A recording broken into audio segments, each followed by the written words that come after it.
وما أرسلنا قبلك إلا رجالا نوحي إليهم فاسألوا أهل الذكر إن كنتم لا تعلمون.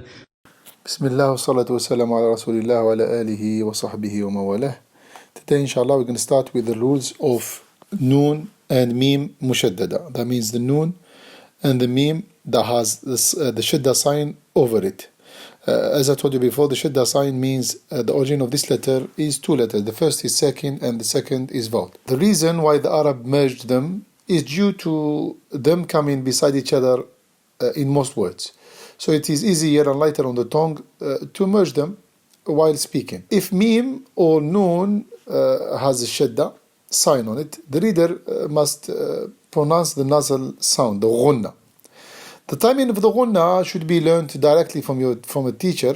However, some scholars they say the timing of it is the time it takes you to pronounce a two-letter vowel letter, two haraka, like وَكَمْ مِنْ فَأَمَّا.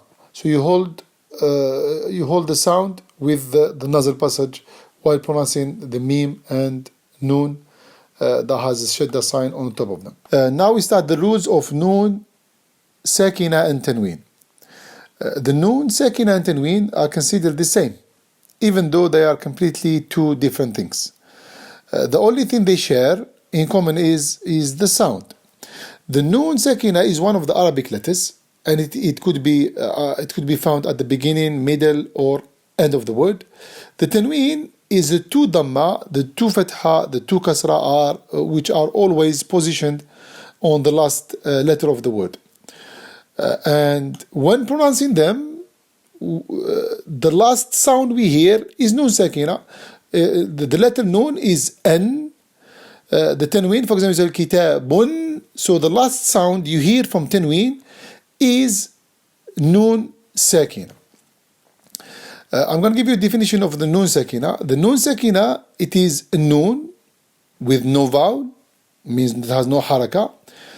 That means it has the circle vowel on top, which is the sukun. It's called sukun. The definition of the tanween is the sound of the noon sakina, which is formed from pronouncing the last letter of a word which has tanween, two dhamma or two fatha or two kasra. Now there is 4 rules of tajweed connected to the noon, sakina and tanween. That means the sound of the noon, sakina and the tanween will change according to the letter that comes after it. So we have noon, sakina or tanween. The letter which comes after it will, according to that letter, there is a way of pronouncing the noon, sakina and tanween. So there are 4 rules of tajweed that applies to the noon, sakina and tanween. Number 1, idhar, which is called the clear. 2, merging, which is called idgham. 3, called iqlab, which is the change. 4th one is ikhfa, which is hiding. We start with the first one, the idhar. The idhar is basically to pronounce the noon, sakina or tanween clear from its articulation point without extra ghunna. If it is followed by one of the clear letters, which are the letters of the throat. And this, whether they are in one word or in between 2 words. The letters of throat, we done them before, is hamza, ha, ayn, ha, ghayn, and kha. So if we have noon, sakina or tanween, and the next letter after it is one of these letters, we pronounce the ghunna normally without extra ghunna. For example, yanhitun, minhum, min ghil, min khawf, خلق عظيم ذرة خيرا, and so on. The merging, the second one is the merging, which is idgham. The idgham is to merge a vowel letter into vowel letter following it, so they become one single mushaddad letter. Its letters are 6. They are in one word, yarmulun, ya, ra, mim, lam, waw, and nun. This merging is divided into 2 groups. Merging with ghunna, if noon, sakina or tanween is followed by the letters of ya, noon, waw, and meem, the reader should merge with ghunna. the way, so with ghunna, this is the way you should pronounce. So you pronounce, you skip, you merge the noon of the noon sakina or the tanween, but without the ghunna. The ghunna stays there. For example, miwal, you can read like miwal, but with ghunna, miwal, miwal, miwal, may ya'mal, may ya'mal. So you need to leave the ghunna with these four letters, ya, noon, meem, and waw. For the noon and meem, the ghunna is already there because the ghunna is part of these two letters. Now, merging without ghunna, if the noon sakina or tanween is followed by the letter lam or ra, the last two letters of the word yarmulun. The reader should merge completely here without should skip the articulation point and the ghunna. The articulation point of the noon and the ghunna.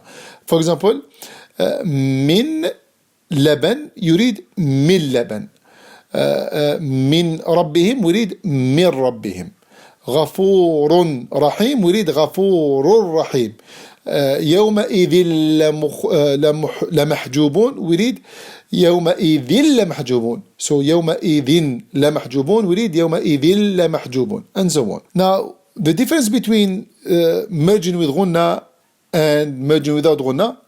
The merging with ghunna, the body of the letter is merged into the next letter, but not the characteristics, and its symbol in the Qur'an is stripped of the Shaddah sign. So the merging with ghunna, you don't see the Shaddah sign on the top of the ya or the waw, وَمَن يَفْعَلْ وَمَن يُرِدْ مِنْوَالْ, and so on. In the merging with ghunna, the body of the characteristic of the letter, the body and the characteristic of the letter are merged completely into the next letter, and its symbol in the Quran is you will see a shadda, like the lam and ra, min rabbihim, you will see a shadda on the ra, min ladun, you will see a shadda on the lam. Now there are some exceptions. One, if the noon sakina is followed by the letter of merging with ghunna, within one word there will be no merging. In this case, it will be pronounced clearly, and this case can be found only in four different words in the Quran. Sinwan, we have waw, and there is noon sakina before it. Dunya, we have ya, and we have noon sakina before it.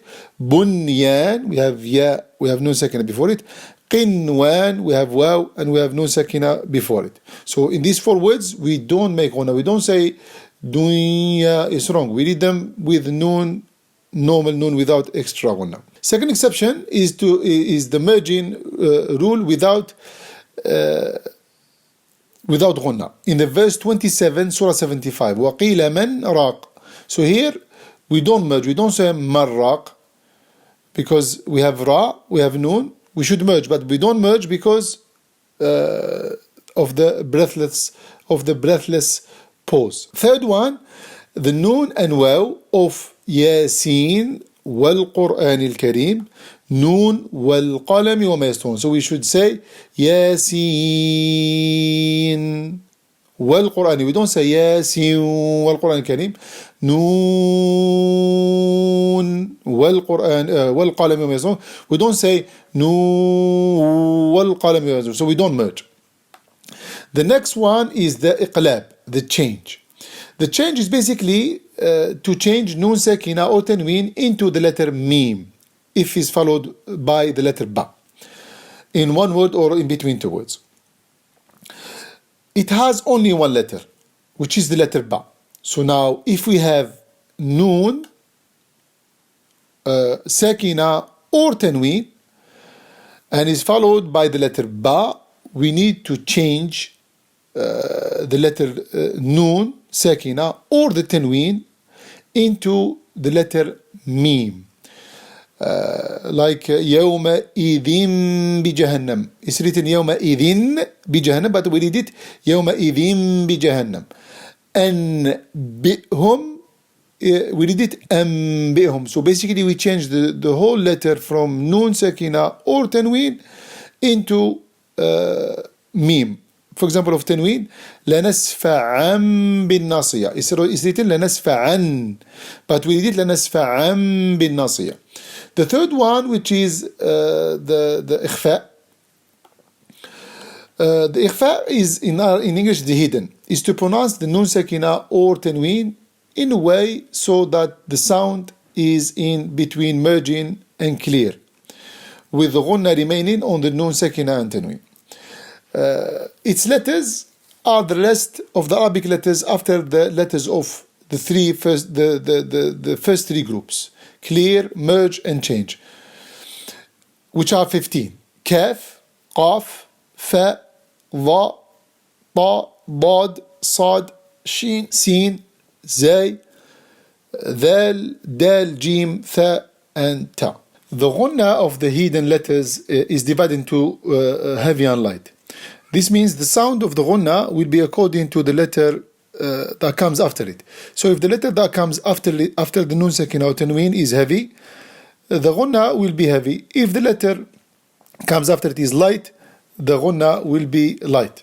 To achieve this, the reader needs to pronounce the ghunna of the nun sakina or tanween at the articulation point of the letter that comes or follows it.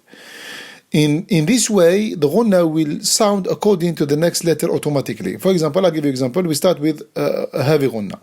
If the nun sakina or tanween is followed by one of the heavy letters, which is sad, dad, ta, qaf, and dha, the ghunna will be heavy, like min qabl, an salatihim, man tagha, sa'idan tayyiba, عذابا قريبا. So the sound of the ghunna is heavy. The light ghunna, if the nun sakina or tanween is followed by the light one of the light letters, which is the rest of the Arabic letters after these 5 letters. For example, منكم أنفسكم فمن شاء خالدا فيها. You can see the difference between the ghunna and the heavy ghunna and the light ghunna. So that's the way you do it. Just when you start to pronounce the ghunna, you pronounce it right before at the articulation point of the next letter. If you do this, the ghunna will automatically be light or heavy. Until next time, إن شاء الله. سبحانك اللهم وبحمدك أشهد أن لا إله إلا أنت أستغفرك وأتوب إليك.